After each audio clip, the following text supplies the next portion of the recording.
Hello, ladies and gentlemen, how are you? Thank you so much for hosting me in your space today to talk about mental health. My name is Tusiime Tutu. You can just call me Tusiime Tutu.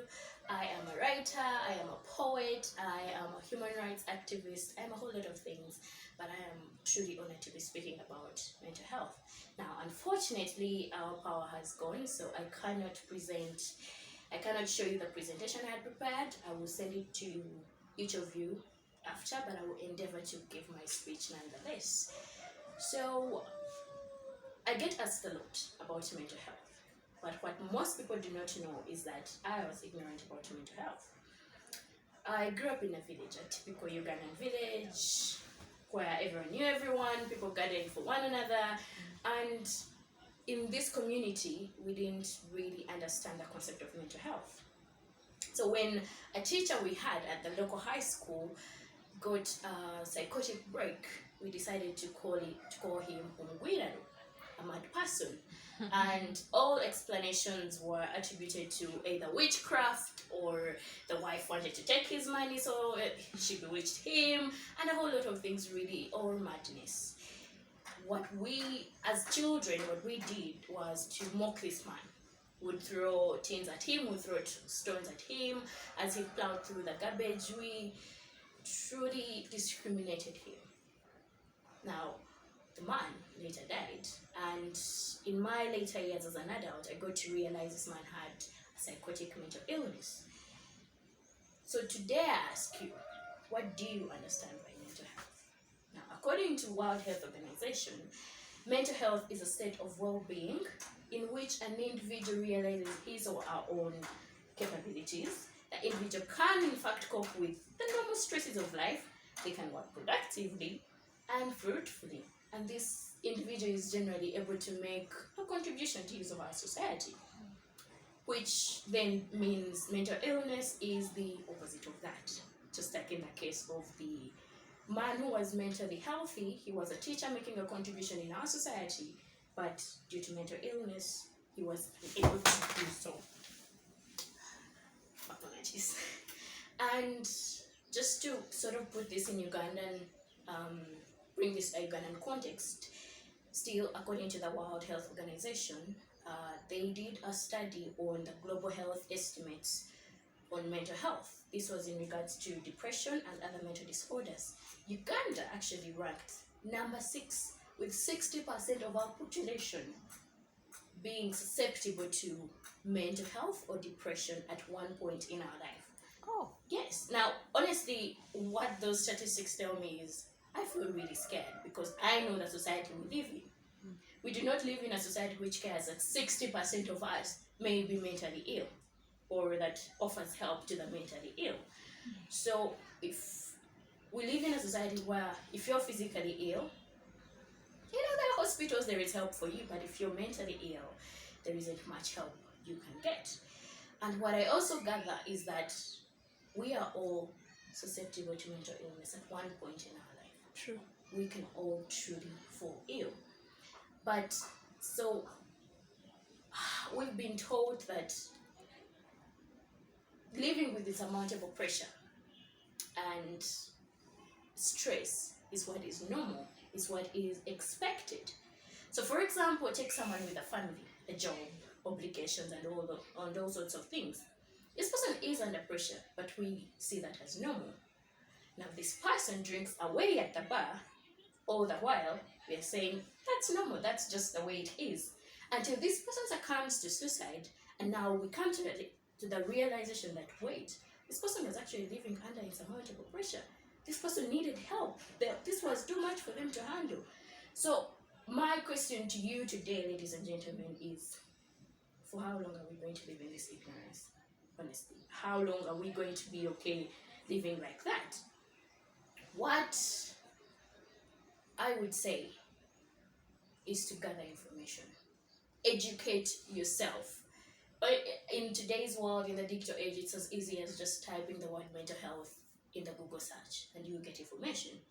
In my case, I took it further. I went to school, studied about mental health, studied about counseling. I have a couple of certificates, but nonetheless, I still go ahead to educate myself about mental health because I need to be the kind of human being who can live productive, who can actually have a productive life. And unless you're mentally healthy, you can't be a productive human being in society, right?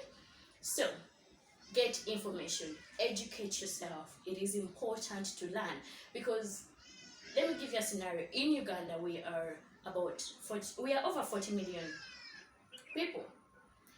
Now, in the population of over 40 million people, we have less than 100 psychiatrists, less than 100 trained psychiatrists all over the country, most of which are actually concentrated in the city of Kampala. What this tells me is if you are sick, now we've established that 60% of the people may be sick.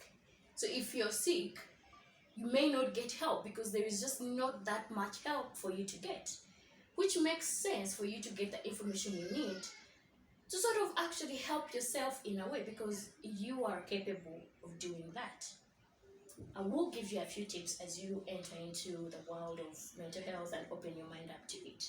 Mental health is more than the man in the village plowing through garbage or the woman walking naked on the streets. It is more than that. It is a whole spectrum. That friend of yours, that neighbor of yours that is always smiling or that is always alone could be going through some serious mental health struggles.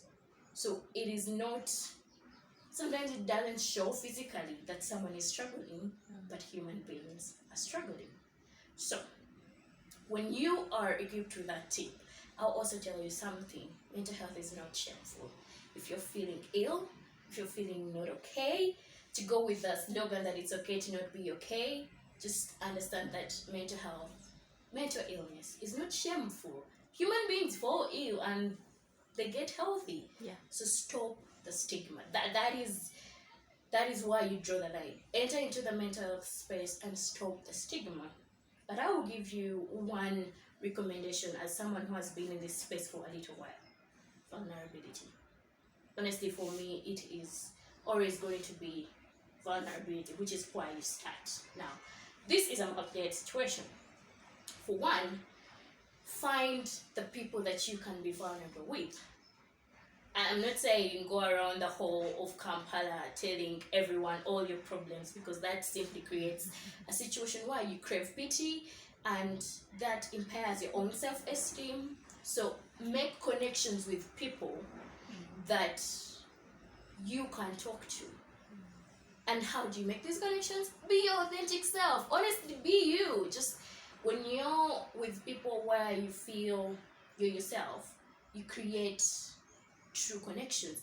Let's face it, you cannot cheat your own psyche, right? Because if you're pretending with someone, for example, you will not feel okay talking to this person about something that is bothering you. Yeah. Because, well, you're pretending, you're both just putting on a show. So make connections for which you will be able to speak and to be each other's anchors. And when you do that, be vulnerable, okay? Just be a vulnerable person. And in doing that, in being vulnerable, just what I can say about that is, in the African traditional society, for one, I will just paint a picture for us right now, is we've created a society where vulnerability is weakness. So, for example, men are taught that we say of strong men as someone who doesn't cry, who is not emotionally aware, you know. We say that to be strong, the tenets of vulnerability are weakness, to cry or to lament or to complain. All these are seen as weaknesses. So this is what we fronted as a strong man. But I will give you quite an uncomfortable statistic. Out of all the world's suicides, 2/3 are actually of men. And this is being created by the kind of society we've decided to forward, where men are not allowed to be vulnerable, to be weak, where vulnerability is seen as weakness. So we've created a situation where our men are actually dying and succumbing to suicide because they cannot emotionally avail themselves. Now, this is not just about men, even women, because women are said to be more emotionally aware, to cry more, to lament more, but all these are presented as weaknesses. They're like, women are so emotional. Women cry a lot. Like it's seen as something that is just not desirable. So we presented vulnerability as weakness and the lack of vulnerability as strength. But for how long are we going to jeopardize our own mental health just because we're keeping up with the African traditional society that we've grown up in? Quite frankly, let me ask you a question. Remember a time you were feeling low, you were struggling, and you spoke to a friend. Did it help or did you feel weak? If you're being honest, it helped. In the long run? Yes, exactly. So it is not a weakness. Vulnerability is not a weakness, right? So be vulnerable and speak up. Now, I will end with a personal experience. I was depressed for quite a while. But even with my education, I still didn't know that I was depressed. Now, depression is harder to contend with, but it is even worse when you don't know you are depressed. I am particularly a good person at pretending that I am okay, where my exterior looks like I am happy and I am just really okay. But I was depressed and I was struggling for a really long time. This went on until a friend of mine actually called me about something they were struggling with. Like I said, I am a trained counselor, so they needed help. I helped, I counseled with them, I listened to them, I gave them the shoulder to cry on. And let me tell you what happened. In doing that, I was actually able to open my own mind up to myself. Oh. Yes, I was able to face the fact that, you know what, you've been sad for a little while. And usually when you're sad and you don't know, you actually, that's how you lose yourself. You take to, for example, substance abuse. In my case, it was food and sleeping. I was sleeping way too much and eating way too much because those things offered momentary help, momentary escape. But they weren't really helping because I wasn't really facing myself. I wasn't really being vulnerable to myself and admitting that I am struggling. So when I was talking to my friend, I was able to face myself, to be vulnerable to myself, because it starts with you. Quite frankly, before you go speak to a friend, before you go to speak to a counselor, you have to face yourself and you're like, you know what? You are struggling. Tutu, you are struggling, you are sad, you've been sad for a little while, so what are we going to do about it? You're like, okay, let's see what we can do about it, okay? So be vulnerable to yourself. It starts with you, and be vulnerable to the people around you by creating good connections. What I can say to end this amazing experience is that mental health is important. It is important for human existence. It is important for meaningful and productive human experience. If you're not paying attention to your mental health, you're just drifting through life. And you do not want that life, do you? You don't want that life, right? So, pay attention to your mental health, read about it, learn, ask questions, and remember that vulnerability is strength. And in doing that, we are able to face our own mental health and even realize the mental illnesses that we may be experiencing. Thank you so much for listening. I hope you've learned a thing or two. It's been amazing talking to you, and thanks for hosting me. Thank you too.